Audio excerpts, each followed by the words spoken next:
Nous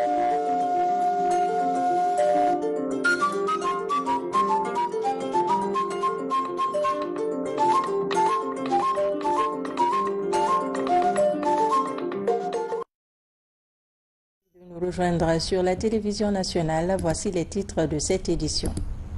Les anciennes députées font un plaidoyer pour la cause féminine dans un mémorandum. Elles demandent le respect des droits des femmes et plus de représentativité dans les instances de prise de décision. Des forages solaires pour les populations de Bouquet, Kindia-Labé et Fria, c'est un geste du projet énergie de l'OMVG et qui vient soulager les femmes à la recherche quotidienne de l'eau potable. Plus besoin donc de parcourir des kilomètres.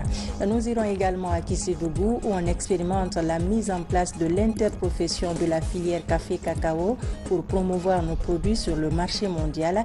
C'est sous la houlette du ministère du Commerce, de l'Industrie et des PME. Bonsoir et bienvenue à tous dans ce journal. Le président du Conseil national de la transition a échangé avec les membres de la coalition des femmes actrices de la paix, des droits des femmes et du développement en Guinée. Cette organisation est venue plaider pour la promotion des droits des femmes et des enfants. Robert Sidetolno. Elles sont pour la plupart des anciennes députées des précédentes législatures, actrices politiques et de la société civile. Au Conseil national de la transition, ces Guinéennes réunies au sein de la coalition des femmes parlementaires, actrices pour la paix, les droits et le développement de la Guinée, rencontrent les conseillers. Ces Guinéennes sont venues non seulement exprimer leur soutien à l'organe législatif de la transition, mais aussi présenter leur plaidoyer. Dans un mémorandum, elles formulent des propositions qui vont dans le sens de la promotion et de la protection de la couche féminine. Les membres de la COFEPAD Guinée savent compter sur votre sens élevé de responsabilité, de patriotisme, de justice et de progrès pour nous servir d'un puissant tété en vue de la prise en compte de la dimension genre et équité lors de l'élaboration et ou du toilettage des différents textes de loi, notamment la nouvelle constitution, le code électoral et bien d'autres. Très attentif aux questions du genre, le président du Conseil national de la transition précise que son institution reste déterminée à mettre en œuvre et à matérialiser tous les engagements liés à la parité hommes et femmes. Je vous suggère de mettre en place une grande dynamique nationale où par thématique et par centre d'intérêt, vous soyez en mesure de vous organiser et d'agir ensemble. Nous voulons vous amener à la voix forte, cette voix face à laquelle aucun esprit ne peut résister. Et la voix forte qui est capable de briser toutes les résistances et les réticences. Cette structure fêtière des femmes, des formations politiques et de la société civile a pour mission de mener des actions de plaidoyer et de lobbying auprès des autorités de la transition pour une meilleure prise en compte du genre dans toutes les instances de prise de décision du pays. 20 magistrats guinéens ont bouclé le renforcement de capacité sur la traite des personnes, un moment choisi pour doter le centre de formation judiciaire d'un lot d'équipements informatiques et de mobilier de bureau. C'est une initiative de Expertise France financée par l'Union européenne. Abdelaziz Baldé. La traite des personnes est un phénomène international qui préoccupe la Guinée et ses partenaires. 20 magistrats venus de plusieurs tribunaux du pays ont suivi une formation de 5 jours sur la traite des êtres humains. Mieux outillés, les magistrats repartent rassurés. Ces 5 jours ont constitué pour les participants un cadre de réflexion et d'échange, une occasion de s'approprier des instruments juridiques internationaux, régionaux et nationaux sur la thématique de la traite des êtres humains, avec la facilitation des 2 animateurs de la formation autour d'études de cas et avec l'intervention des services d'enquête spécialisés dans la lutte contre la traite des êtres humains. Outre les notions acquises sur la traite des personnes, le centre de formation judiciaire de Conakry a bénéficié de l'eau de matériel informatique et de mobilier. Le don s'inscrit dans la mise en œuvre de la composante renforcement de la chaîne pénale en Guinée. C'est un programme d'Expertise France avec un appui financier de l'Union européenne. Aujourd'hui, nous sommes fiers à la fois de clôturer la formation de 20 magistrats sur la traite et de fournir du matériel informatique ainsi que d'immobilier au centre de formation judiciaire, qui est un point de départ crucial des magistrats qui sont et seront appelés à intervenir dans des procès contre la responsable des traites de personnes, ainsi que dans d'autres processus. Ces équipements permettront non seulement d'équiper le centre de formation judiciaire, mais aussi améliorer le travail quotidien des magistrats. Ce don de matériel nous aidera à renforcer davantage les capacités d'intervention du centre et gagner ainsi le pari d'une formation de qualité comme cela a toujours été l'éveil du département de la justice. La remise de ces équipements est une activité majeure du plan d'action du Comité national de lutte contre la traite des personnes, dont la mise en œuvre est soutenue par le gouvernement guinéen à travers mon département, l'Union européenne, le gouvernement français, l'OIM et le gouvernement américain. Expertise France, avec l'appui de l'Union européenne, s'emploie également au renforcement de la chaîne pénale guinéenne à travers la formation des officiers de police judiciaire de la gendarmerie dans le pays. Et puisqu'on parle de justice, les audiences criminelles sont lancées à Farana. Pendant cette session à la barre, les crimes d'assassinat et viol notamment ont dominé les débats. De lourdes peines sont prononcées contre les personnes reconnues coupables. Tierno Younoussaba a suivi le procès. L'ouverture des audiences criminelles était très attendue, en témoigne la mobilisation des citoyens. Pour cette session, le tribunal de Farana va examiner de nombreux cas d'exaction. Des infractions comme l'assassinat et le viol sont sur la table du tribunal criminel. Et les coupables sont sanctionnés en fonction de la gravité des faits. Sambou Garé, convaincu et coupable des faits à lui reprocher pour la répression, lui faisant application à la réclusion criminelle de 30 ans. Sekouba Kamara. La répression condamne Sekouba Kamara à 3 ans d'emprisonnement, condamne Fatoumata Kamara à 20 ans de réclusion criminelle. L'ouverture des audiences vise à lutter contre l'impunité. Ici, poursuivants et défenseurs, chacun dans son champ d'action, est satisfait des décisions du tribunal. Les audiences criminelles ont été organisées justement pour situer sur leur sort les criminels qui sont à notre niveau. Et il y a plus d'une vingtaine. Et le ressort de la juridiction de Farana couvre Dinguiraye et Dabola également. En tant qu'avocat de la défense, je dirais Dieu merci parce qu'en principe, si on tenait compte des réquisitions du ministère public, c'est des condamnations à perpétuité qui allaient intervenir. Mais je dis Dieu merci parce que les condamnations qui sont intervenues, pratiquement sur les 4 dossiers appelés, les 3 dossiers, le tribunal a suivi mes plaidoiries. Les jugements vont se poursuivre par devant les juridictions du ressort. Prochainement, les magistrats de Farana tiendront des audiences dans les préfectures de Dabola et Dinguiraye, une politique qui consiste à rapprocher la justice des justiciables. Des forages solaires à la disposition des agglomérations riveraines des préfectures de Bouquet, Labé, Kindia et Fria. Cela fait partie du volet social et environnemental du projet d'interconnexion électrique de l'OMVG. Cet appui aux services sociaux de base soulage surtout les femmes obligées de parcourir des kilomètres pour s'approvisionner en eau potable. Fodé Camara. Fria est une cité minière fortement tournée vers les activités de promotion rurale, comme l'agriculture et l'élevage. Aujourd'hui, en attendant des intrants pour améliorer les rendements des paysans, 2 grandes agglomérations de la préfecture de Fria bénéficient des effets du projet sous-régional d'interconnexion électrique de l'OMVG, Organisation pour la mise en valeur du fleuve Gambie. Un projet comme ça, c'est un projet de dimension internationale, mais il y a l'aspect social et environnemental.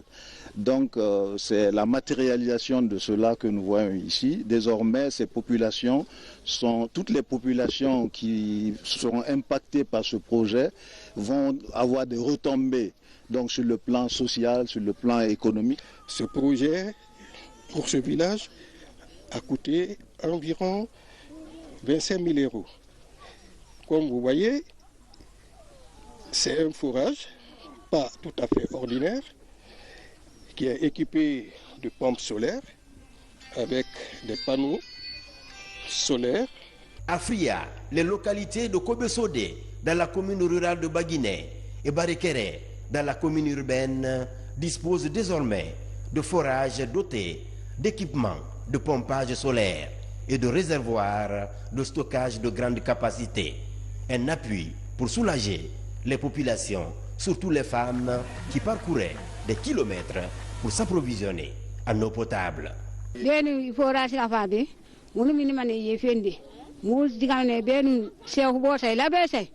Avant de bénéficier de ce geste, nous avons beaucoup souffert. Nous étions obligés de descendre dans le bas-fond pour puiser.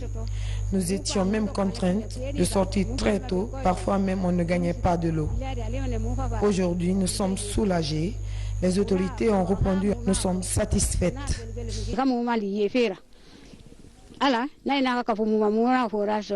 Je suis en tournée dans les collectivités. Je sais pertinemment quel est le problème d'eau qui s'oppose au niveau de nos populations à la base.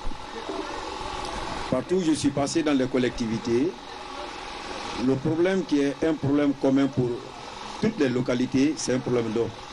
En plus du projet d'adduction d'eau sur un corridor de 575 km, les villages impactés et les populations riveraines du projet d'interconnexion électrique profitent d'un paquet global d'accompagnement pour l'accès aux services sociaux de base.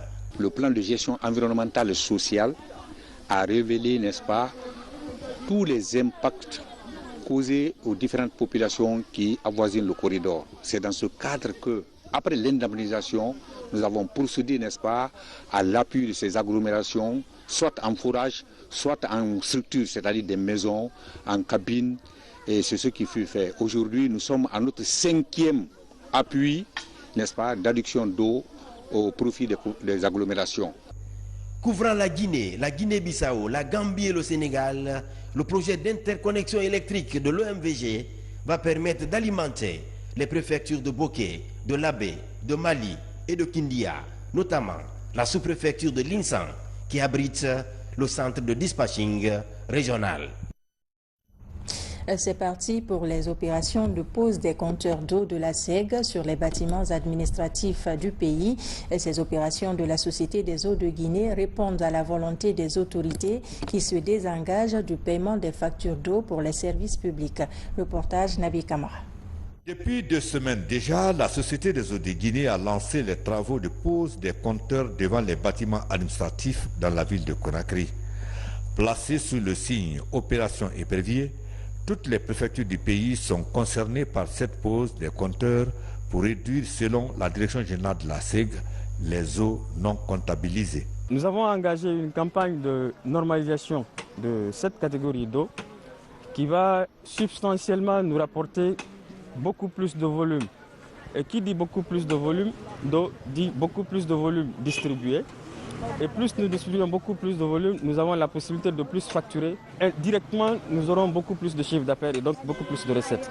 L'idée, c'est de permettre à chaque structure, désormais, de pouvoir s'acquitter de sa consommation en eau. L'État nous serait garanti le paiement de la facture des bâtiments administratifs et même des particuliers. L'administration policière, précisément la direction régionale de la police de Conakry, a été le premier poste à être doté de ce compteur d'eau de la SEG. C'est un processus que nous allons accompagner. Nous ferons de telle sorte que nos consommations soient rationnelles et que la facture qui va être déposée désormais soit raisonnable et que l'administration soit en mesure de payer. Poser aussi le compteur, je crois que c'est une bonne chose pour nous. Nous qui avons construit l'étage, on a des problèmes, l'eau ne monte pas en haut. Si c'est bien organisé, que chacun a son compteur, je crois que nous allons avoir maintenant suffisamment l'eau. A rappelé que depuis plus de 20 ans, la Société des eaux de Guinée, SEG, souffre du manque d'investissement de la part de l'État. Une rencontre inter-État de 3 jours à Conakry, c'est une première qui a regroupé l'ensemble des comités nationaux de facilitation des transports et transits routiers du Mali et de la Guinée. Et les participants ont passé en revue toutes les questions liées à la réglementation du trafic routier entre ces deux pays. Abraham Christophe Conté. Dans cette salle, des comités nationaux de facilitation des transports et transit routier inter-États du Mali et de la Guinée. 3 jours d'intenses travaux ont permis à ces comités nationaux de facilitation d'aboutir à des conclusions. L'initiative vient du Conseil guinéen des chargeurs. Elle vise à lever des obstacles liés à la libre circulation des personnes et de leurs biens sur les axes routiers inter-États. Les ministres ont convenu de ce qui suit. L'allègement des formalités douanières et de transit portière avec rallongement du délai de franchise pour éviter les surestaries. L'accélération de l'achèvement des travaux d'infrastructures routières. La lutte contre les tracasseries routières. La limitation des points et postes de contrôle conformément à la Convention AP 4582 relative au transit routier inter-État des marchandises. Puissions-nous faire en sorte que les relations entre le Mali et la Guinée se renforcent davantage afin que le corridor routier soit à la hauteur des ambitions maintes fois exprimées par nos chefs d'État. À l'issue de ces travaux de 3 jours sur les différents points essentiels, le ministre guinéen des Transports et des Infrastructures et son homologue malienne ont adopté les recommandations. Ils sont enfin passés à la signature du communiqué final. Je salue l'engagement de la Guinée à mettre à la disposition du Mali des espaces plus étendus pour l'aménagement de creux pétroliers et des infrastructures dédiées au trafic malien en transit.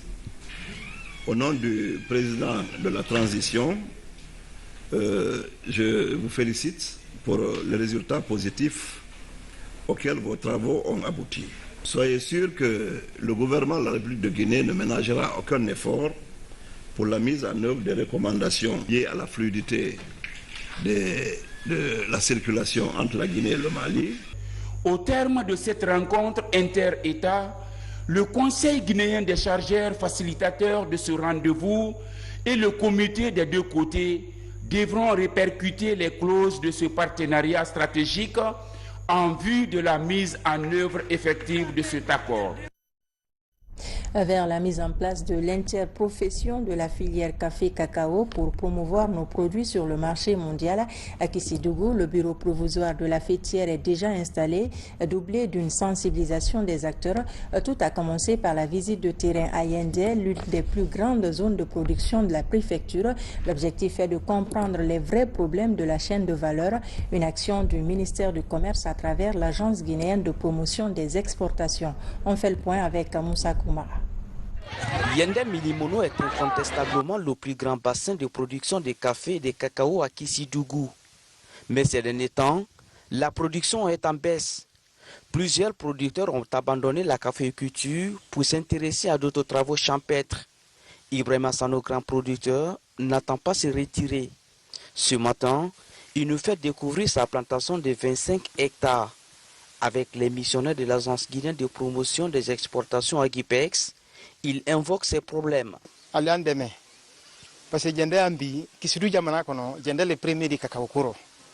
Kissidougou, Yendé est le premier producteur, mais nous ne sommes pas organisés. Aidez-nous à nous organiser pour qu'on puisse tirer profit de nos productions. Même tonalité chez cette torréfactrice installée à quelques encablures du grand marché de Yendé. Son nom n'est dans aucune structure fêtière alors qu'elle pratique ce travail depuis des années. Je ne suis dans aucune coopérative. J'évolue seul. Cela impacte la qualité de mon travail.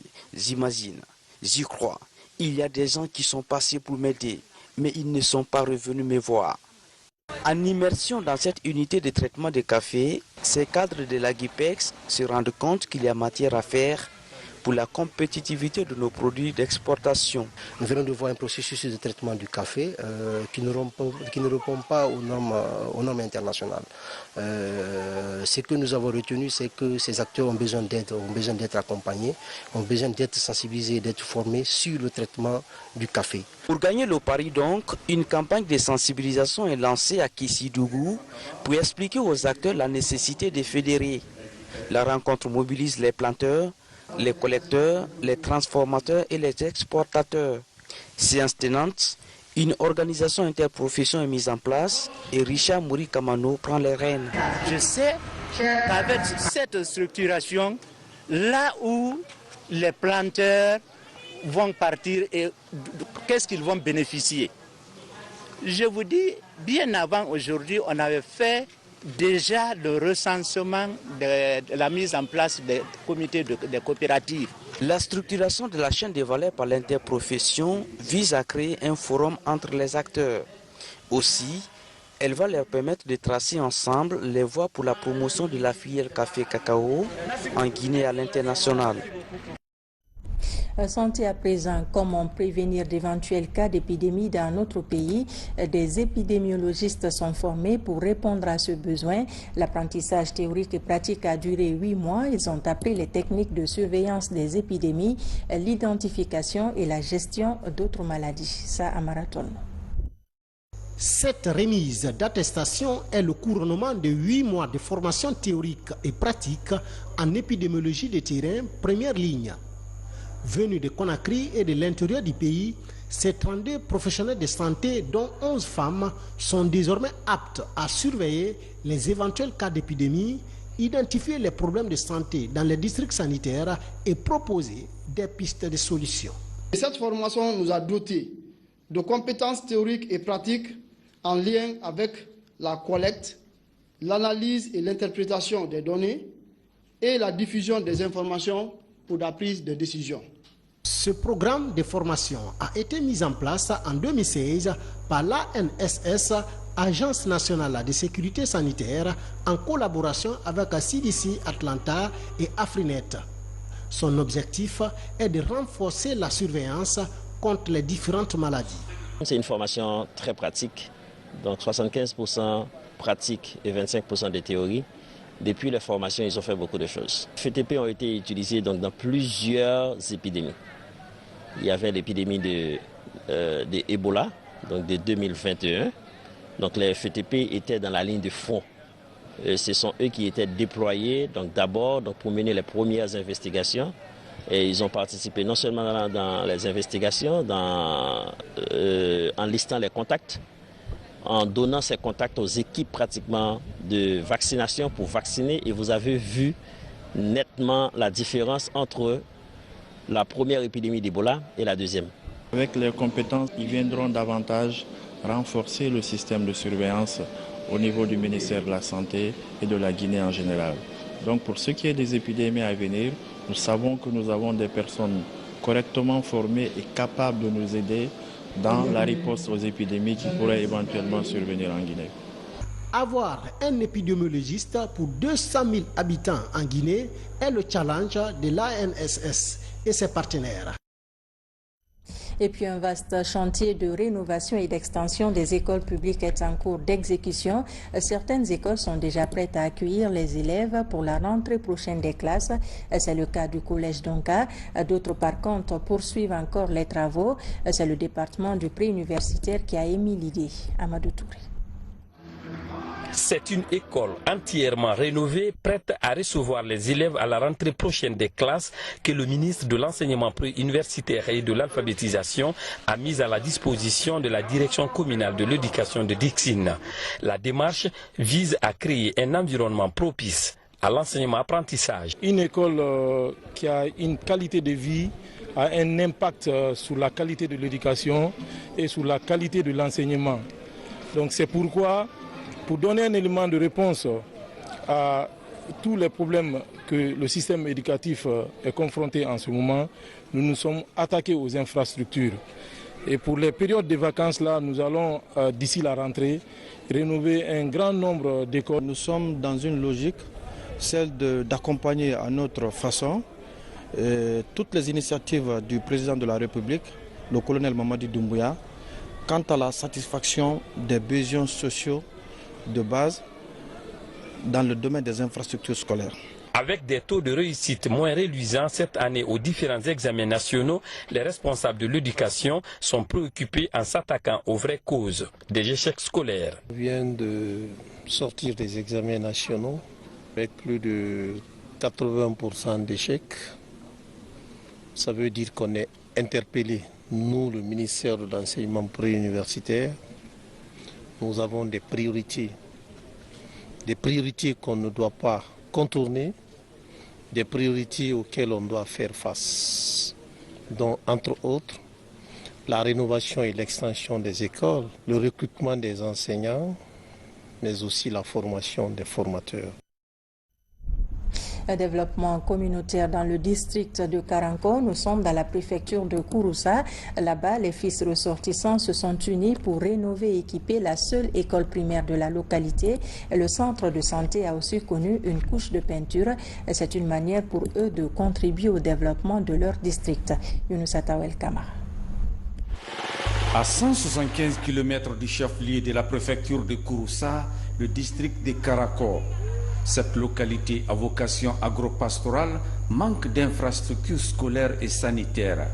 Pour encourager la scolarisation des enfants de ce district, les fils ressortissants se mobilisent pour rénover et équiper la seule école primaire construite depuis 1994. Nous devons tous contribuer selon notre moyen pour la performance du système éducatif guinéen. C'est un défi national qui nous interpelle toutes et tous. Pour instruire, il faut des lieux, il faut des écoles. Il faut donc les construire et il faut les faire vivre. Il faut surtout les entretenir. La seule chose qu'on peut demander, c'est d'avoir les enseignants. Parce qu'un élève ne peut pas étudier de lui-même. Il faut des enseignants. Les fils ressortissants et autorités administratives de Karanko profitent de cette occasion pour inviter les parents d'élèves à scolariser leurs enfants.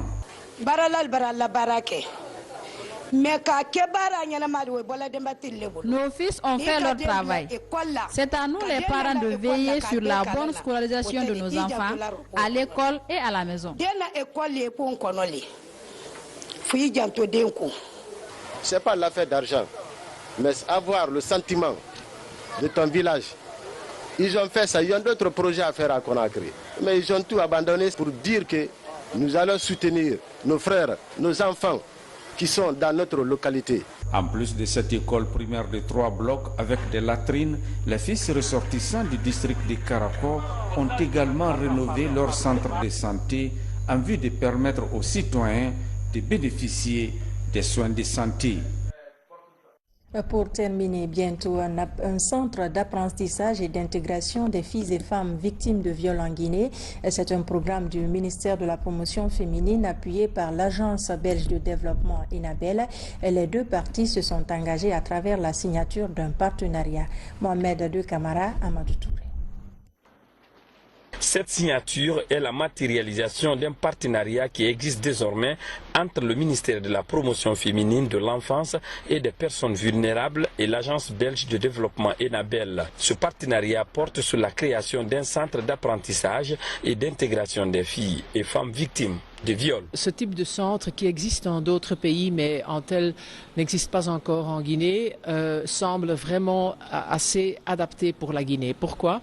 Parce que quand des choses atroces telles que décrites arrivent à une femme, à une jeune fille, c'est pas normal qu'elle doit aller faire vraiment le chemin du commissariat de police. Donc le but est vraiment de inverser en fait ce chemin, de concentrer tous ces appuis à un endroit.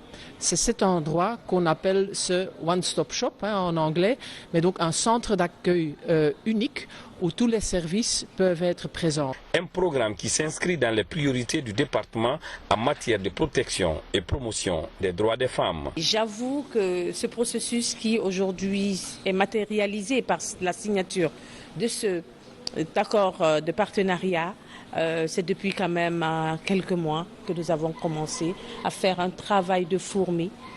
Parce qu'il ne fallait rien oublier dans ce projet. Selon les statistiques de nombreuses ONG de défense des droits des femmes, la Guinée figure toujours parmi les pays où les violences basées sur le genre sont en nette progression. Ce, en dépit des efforts du gouvernement. C'est pourquoi des initiatives comme celle-ci sont encouragées et soutenues par le ministère.